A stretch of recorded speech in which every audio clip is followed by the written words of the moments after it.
Putin is the aggressor. Putin chose this war. The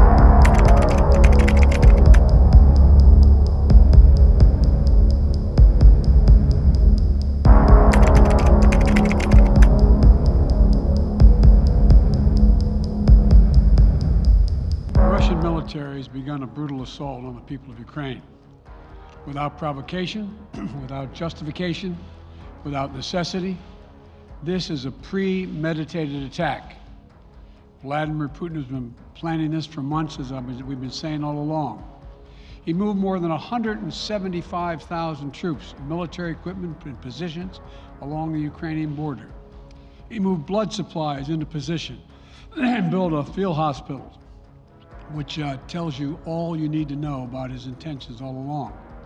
He rejected every good faith effort the United States and our allies and partners made to address our mutual security concerns through dialogue to avoid needless conflict and avert human suffering. For weeks, we have been warning that this would happen. And now it's unfolding largely as we predicted. In the past week, we've seen shelling increase in the Donbass, a region in eastern Ukraine controlled by Russian-backed separatists. The Russian government has perpetrated cyber attacks against Ukraine.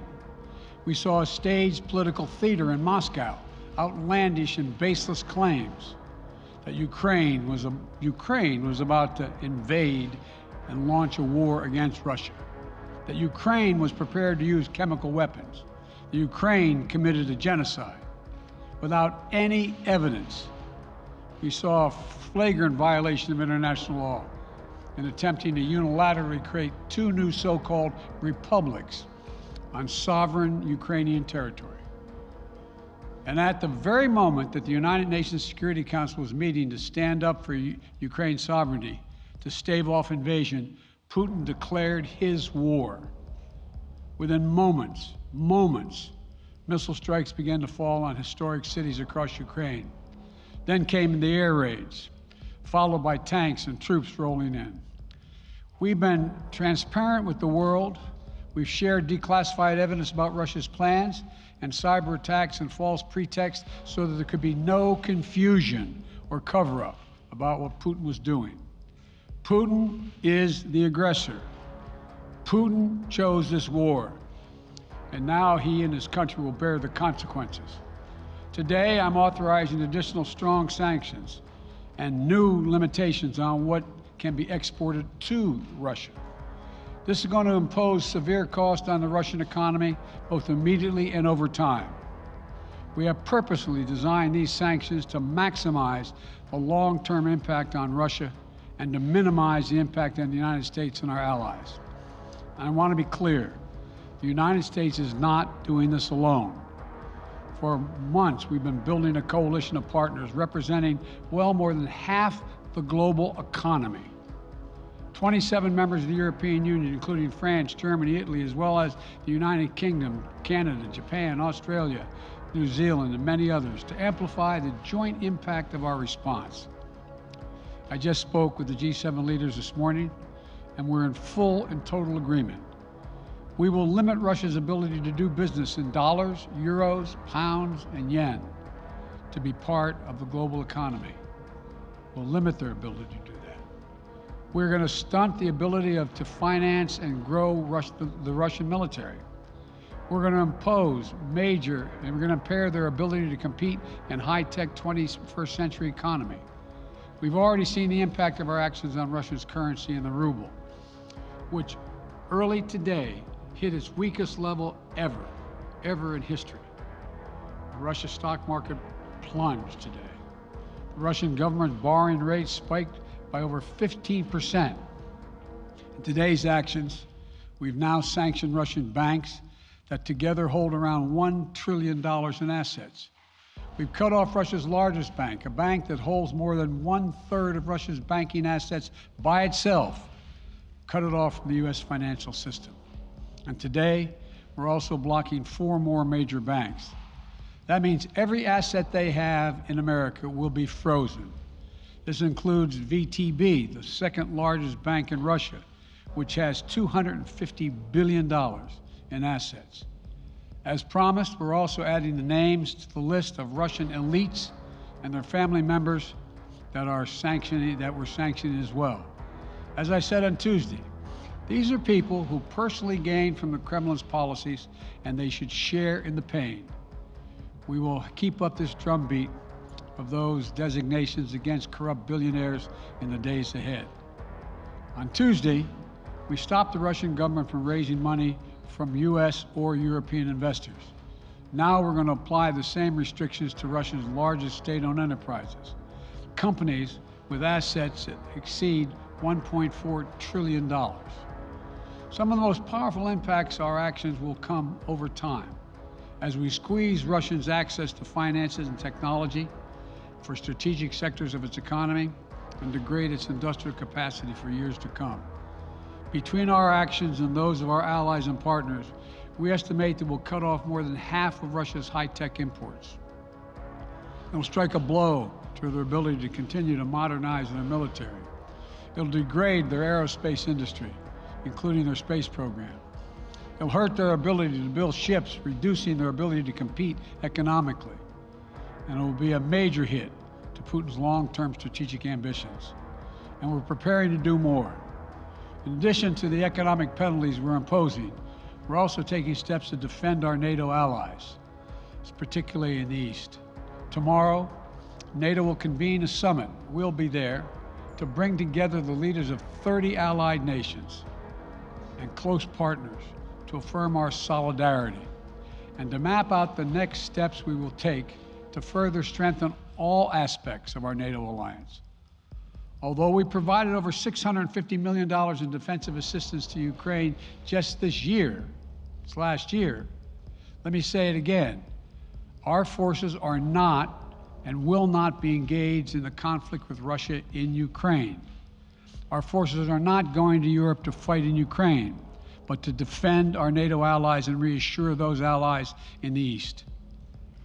As I made crystal clear, the United States will defend every inch of NATO territory with the full force of American power. And the good news is, NATO is more united and more determined than ever. But this aggression cannot go unanswered. If it did, the consequences for America would be much worse. America stands up to bullies. We stand up for freedom. This is who we are. Let me also repeat the warning I made last week. If Russia pursues cyber attacks against our companies, our critical infrastructure, we are prepared to respond. For months, we've been working closely with the private sector to harden their cyber defenses, sharpen our ability to respond to Russian cyber attacks as well. I spoke last night to President Zelensky of Ukraine, and I assured him that the United States, together with our allies and partners in Europe, will support the Ukrainian people as they defend their country.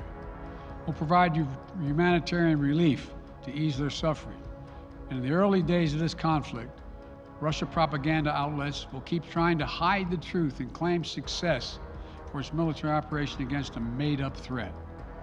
But history has shown, time and again, how swift gains in territory eventually give way to grinding occupations, acts of mass civil disobedience, and strategic dead ends. The next few weeks and months will be hard on the people of Ukraine. Putin has unleashed a great pain on them, but the Ukrainian people have known 30 years of independence. They have repeatedly shown that they will not tolerate anyone who tries to take their country backwards. This is a dangerous moment for all of Europe, for the freedom around the world. Putin has committed an assault on the very principles that uphold the global peace. But now, the entire world sees clearly what Putin and his Kremlin allies are really all about. This was never about a genuine security concerns on their part. It was always about naked aggression, about Putin's desire for empire by any means necessary, by bullying Russia's neighbors through coercion and corruption, by changing borders by force, and ultimately by choosing a war without a cause. Putin's actions betray his sinister vision for the future of our world, one where nations take what they want by force. but it is a vision that the United States and freedom-loving nations everywhere will oppose with every tool of our considerable power.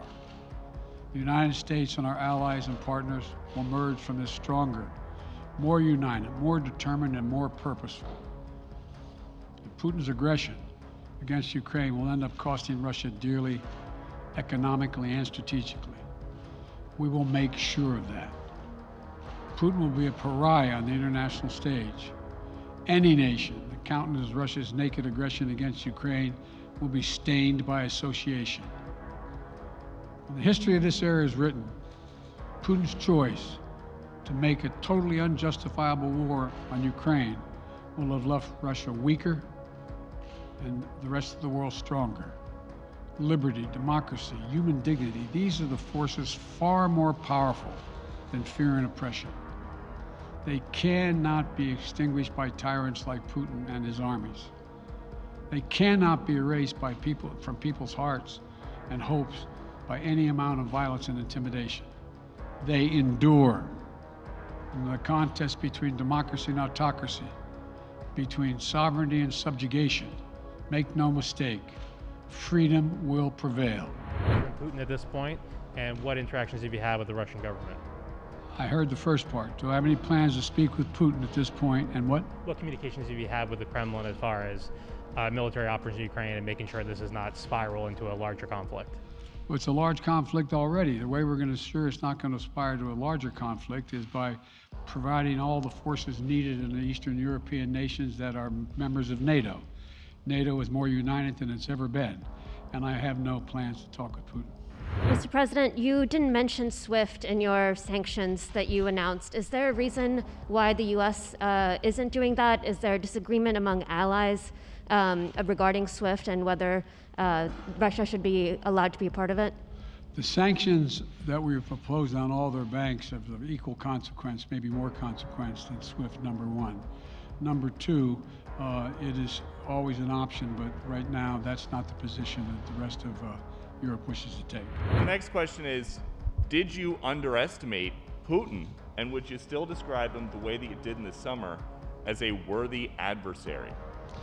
At the time, I made it clear as an adversary, and I said he was worthy. I didn't underestimate him. And I've read most of everything he's written. Did you read I'm not being a wise guy. You heard the speech he made, almost an hour's worth of speech, is why he was going into Ukraine. He has much larger ambitions in Ukraine. He wants to, in fact, reestablish the former Soviet Union. That's what this is about. And I think that his ambitions are completely contrary to the place where the rest of the world has arrived. Are you urging China to help isolate Russia? Are you urging China to help isolate Russia? I'm not prepared to comment on that at the moment. Sir, India, which is a major defense partner of the United States, is India fully with you on the issue of Ukraine and Russia? Does the Defense Department of the United States? Sir, India is one of your major defense partners.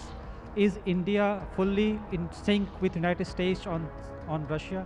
We're in consultation with India today. We haven't resolved that completely.